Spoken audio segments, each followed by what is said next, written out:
I am Leo London, welcome back to my channel, and it's been a hot minute. I got so obsessed with working on the tournament and going through everybody's list and thinking of counter strategies. I looked at everybody's list and came up with a counter strategy for each person. I had a note in my phone going over each possible opponent I could have been paired with. And it ended up being mostly useless because at this RTT, I'm only playing 3 games. So only 3 of those opponents am I going to match with. And then, they deploy differently than I expect, and then boom, the whole plan goes out the window. But one came to fruition. On top of that, I want to talk about how I felt going in. So on top of wanting to do really well and putting a lot of pressure on myself, I felt an extreme amount of social anxiety. I am heavily medicated just to function day to day. Never mind going into a place where I know nobody, in a situation I've never been in a place I've never been in, and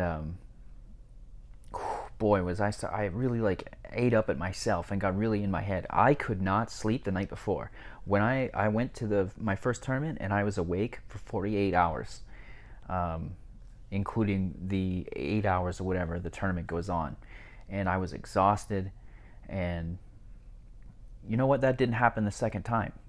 And that's because the first time, everybody immediately made me feel welcome and really put me at ease. My first round opponent was a great guy. He was playing Sisters of Battle. The tournament organizers were super nice and put up with my sort of annoying questions. I had like a million questions because I use exclusive miniatures in my list. I use Forge World in my list. And I know that a lot of various tournaments can ban these sort of things. So he had to put up with a lot of questions, and he was more than happy to help out. The second one had catering, which was amazing. It was great being able to get burgers. So some advice for first tournament goers before we get into my results. Number 1, do not stress about it. You've played Warhammer before, and these are just a bunch of people who want to play Warhammer just like you. And unless you're going to like the Las Vegas Open or big games, big situations like that, you're not going to come across people who are super try hard, or like just incredibly good players who are going to stomp you like Richard Siegler or something like that. You're probably just going to be playing against people just like you. And how the pairing system works, you're going to be paired against people with a similar win ratio to yourself. If you're 0-3, you're not going to be facing a guy who's 3-0. It's just not going to work out that way. So once you get past that first round, maybe you get stomped, maybe you don't. Maybe you surprise yourself. You're going to be paired with people at your own skill level. And that's how the tournament structure works. So do not obsess like I did. Don't lose sleep over it. You're just playing Warhammer. And number 2, bring good food. I'm talking energy bars, maybe protein bars, fruits, vegetables, things like that to give you energy, because people don't consider how difficult this game is to play for 8 hours straight. It is demanding. And if you're socially, if you find social interaction difficult like I do, it's even more demanding. So take care of yourself. Good shoes, maybe one thing I'm considering is getting like a mat to stand on, so I'm not standing directly on the ground, because I do wear Chuck Taylors, and they are very comfortable shoes, but they're definitely not made for standing around for 8 hours. And don't obsess about your list. Know your list for sure and be confident in it, but don't sit there and obsess about it. You know your stuff. You're going to be fine. Okay, my list was built around 3 secondary objectives: stranglehold or engage in all fronts, to the last, and one that was dependent on what my enemy was playing. I would take Bring It Down or Titan Slayer or what have you. List is built around the 3 to the last targets. Number 1, the Tiger Shark AX-1-0 with its big, sexy, heavy railguns. Then the other to the last target, and my primary offensive presence, is a 5-man crisis bomb, each armed with 2 CIBs and a plasma rifle, giving them 40 strength 8 multi-damage shots. Generally speaking, between 3 and 4, even 5 AP under old Montcalm rules. And my last to the last target, and the Warlord, It has the Nova Surge plasma rifle prototype, another plasma rifle and a CIB, iridium armor, and the Begel plate, making him very, very hard to kill on top of his shield generator. And he is the only unit in my entire army that ever had to make a save that wasn't at his invulnerable save, and that's only because he has a 0-up save in cover. Then I had a DACA Cold Star Commander with the high output burst cannon, prototype burst cannon, 2 plasma rifles, and the relic shield generator. He also had Precision of the Hunter, and my other warlord had Exemplar of Kayun, which allowed me to take the Tiger Shark off the map if I lost the die roll, and I definitely did 2 out of the 3 times. And then again in the second tournament, same, 2 out of the 3 times. I lost the die roll. Then I had some infantry, 1 strike team of the exclusive miniatures that I'm very proud of, 2 breacher teams loaded in Devilfish. This has high alpha strike potential when you consider that I also had a stealth team with a homing beacon to allow turn 1 deep strike, which eventually I just stopped using because with an 18-inch advance, I can't be screened out. So it's easier to just jump over whatever's I need to jump over and shoot them than it is to risk dropping down and getting my stealth team destroyed, and then my best unit is off the board. So that's the list. Now we're quickly going to get into all of my matchups, all 6 of them. Matchup number 1, as I already said, great guy. Everybody has been fantastic. He's playing Adeptus Sororitas, or the Sisters of Battle. I've never got to play the Sisters of Battle, and I am super excited right up until my opponent says, this is pretty much my first game against another person, and now I immediately feel bad because I just got a brand new shiny codex and the army had like a 70% win rate, and given that I am playing a non-meta list, the Tiger Shark is essentially playing with a handicap. It's still powerful, very powerful, and unfortunately I try to give him some advice but not be pushy about it. I was like, you may want to deploy a bit further back, you know, just because I can move really fast. And I don't want to play somebody's army for them. I don't want to tell them how to play, because for all I know, he could have had shenanigans that I didn't know about, because I know nothing about anybody else's army except how. Like, if you explain your army to me, I assure you, you're going to have to explain it to me 14 more times throughout the course of the game, so just don't. Like, feel free out of politeness, but, like, I assure you, you're going to have to repeat yourself. So, you know, he didn't heed my warnings, and he was really sure. And you know, again, I don't want to be pushy, but he made a critical tactical error and deployed too far forward, and I won the die roll. My Devilfish came in, dropped the 20 breachers, getting 40 strength 6 shots. Then my DACA commander moves in, then my crisis commander moves in, my crisis team comes down, turn 1, drop zone clear, the Tiger Shark goes in, destroys 3 tanks immediately. It was a massacre. By turn 2, he just had nothing left. Like, literally, I was shooting the railgun at infantry because I had no other valid targets. So it was a pretty decisive win, and he took it in stride. He was a great guy. Round number 2, I played against Space Wolves, another army I've never got to play against. Sure, they're just Marines, but like, these are like, I don't know, Viking Marines, so I'm sure there's something different about them that I don't know. If you're gonna post in the comments a big thing about their lore, I gotta tell you, I don't give a shit, so whatever. And this guy, he had a strategy where he built an almost unkillable huge unit in the middle, backed up by a whole bunch of characters giving them auras and like all this kind of stuff, and it was really tough to get through. And when I saw that and I lost the die roll, I choose Kayun, but I didn't choose my mentality. I was still in Montcalm mentality. So when things weren't going my way, turn 3, I was like, I think I've lost. I don't think there's going to be enough. And then I remembered, oh yeah, I start getting buffs now. I don't start losing my buffs. I start getting my buffs. And then I just started pushing and pushing. And once I punched through that big unit, it was like the dam broke and it was all over for him. And I ended up winning with more than 90 points. A very convincing win. Again, we talked after the event, and we're going to arrange to play at another time because I just enjoyed playing against him, and he's a good dude. And then the final, all my anxiety comes back. This guy shows up, and he's got a team jersey on, like the Art of War guys, And you know, it shows that he's a more competitive player. He's bringing Tau, which means I'm now playing a competitive army against a competitive player. And I'm like, well, this is where the dream ends. This is where the streak dies. The Tiger Shark's shot down. Like, whole thing is over. Um, but that's not what happened. Remember when I said there was one that played out exactly how I wanted it? It was this one. He had a hammerhead that was one of his bring it down targets, and I knew that if he got that clean shot off on the Tiger Shark, it was game over for me. I lose the die roll, I pull the Tiger Shark off.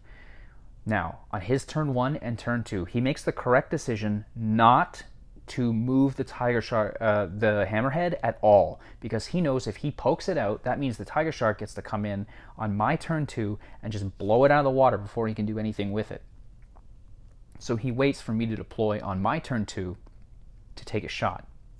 He moves it out on his turn 3, lines it up, fires, hits. Now, I had prepared for this exact situation.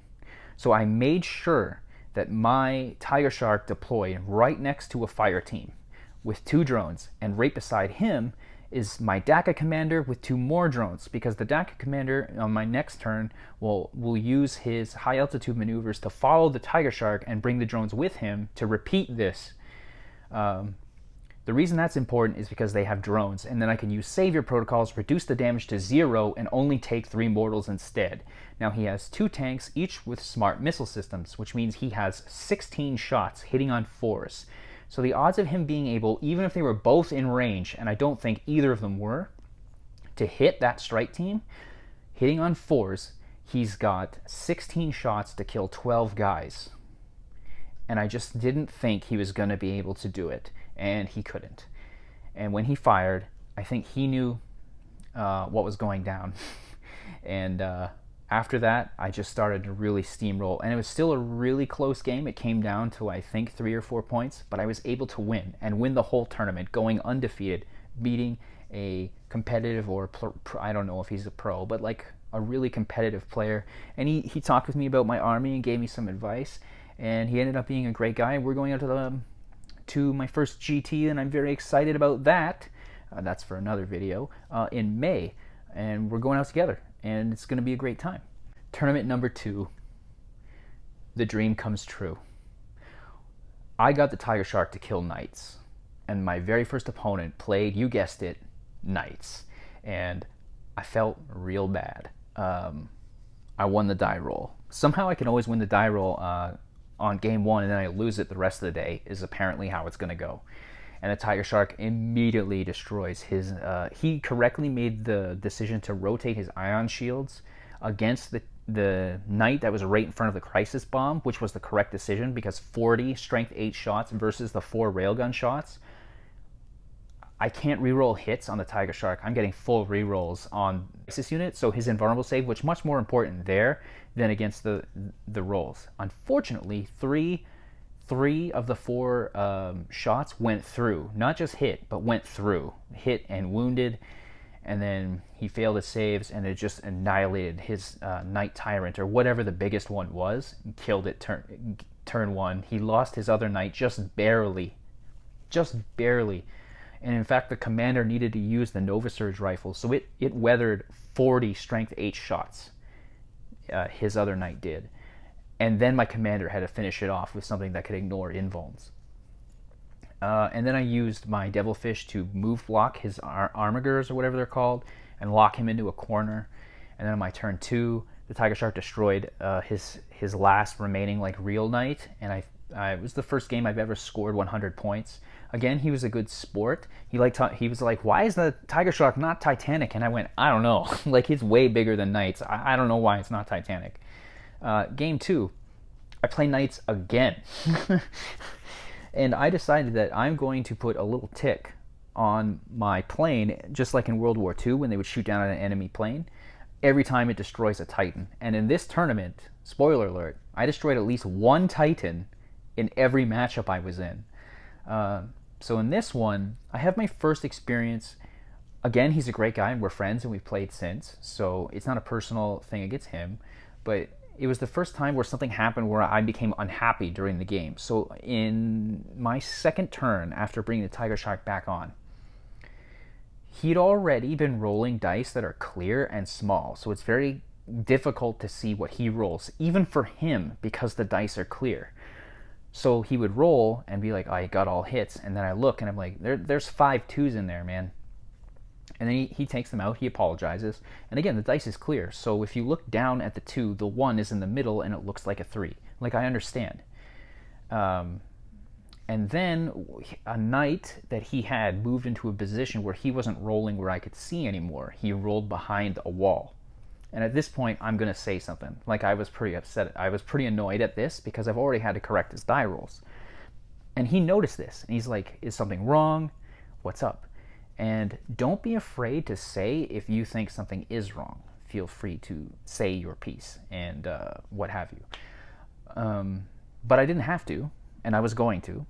You are not accusing the person of cheating. You just want a fair game. And there's nothing wrong with asking to A, see your opponent's die rolls, or if they roll them somewhere where you can't see them, to ask them to roll them again so you can see them. There's nothing wrong with doing that in any situation because it is a gentleman's game, and that is actually the rules. They're not allowed to roll behind walls, to my knowledge anyway. And if it's not, it definitely should be. But I didn't have to say anything because the ref saw what was going on and asked him to change his dice, and he did. And then there was no problems after that. It was a great game. We're both laughing the whole time. He got to destroy the Tiger Shark. I got to destroy Knights. It was a great time. Then, in turn 3, I'm facing one of my best friends in Michael, who also plays Tau. Now, it was a Tau mirror match again in the final. And again, I lose the die roll. And he jumps his guys over, kills a whole bunch of stuff. My guys jump over and kill a whole bunch of his stuff. You know, Tiger Shark comes on. And this is where the game turns. Because unfortunately, his dice just decide he's not going to make it. Like, his dice just completely abandon him. The Tiger Shark opens fire. He fails everything when it comes to saving his the storm surge. But before that, even he had drones nearby with a broadside, and the broadside just decided, I'm not saving anything, and he got machine gunned down by the 18 shots from my DACA commander. That is strength 5 shots going into the broadside. Like, not even its good guns. It just mulched through him. And I just couldn't believe it. Then the Tiger Shark comes on, wastes, like, the railguns did so much damage that my 9 Seeker missiles just hit nothing. It completely obliterated. Like, all 4 of the railguns hit, wounded, and he failed all 4 saves. The next turn, the Tiger Shark, the same thing happens against the Riptide. And I was just like, what is going on? And he's just like, I don't know. I don't know. His dice just completely abandoned him and decided he wasn't going to make it. And I was able to win. Again, another fairly close game. I think it was like 10 points, something like that. Still a very good game. And I just can't, I want to encourage anybody, if you're thinking about getting into the competition, or even if you don't even want to pursue competition as aggressively as I am, and you just want to play 3 games of WarHammer in a day, just have a day of playing WarHammer, go check out your local RTT and have a great time. Like I said earlier, you've played WarHammer before. These guys, they just want to play WarHammer, and they just want to play WarHammer with you, man. It's going to be a great time. Go out, have fun. I want to thank everybody who played against me. I want to thank the TO. I want to thank everybody who's helping me get out to the PA, whatever. Because without meeting all these people and having them be willing to take me with them, I wouldn't be able to go. And that's how quickly you can form friendships and bonds in this game.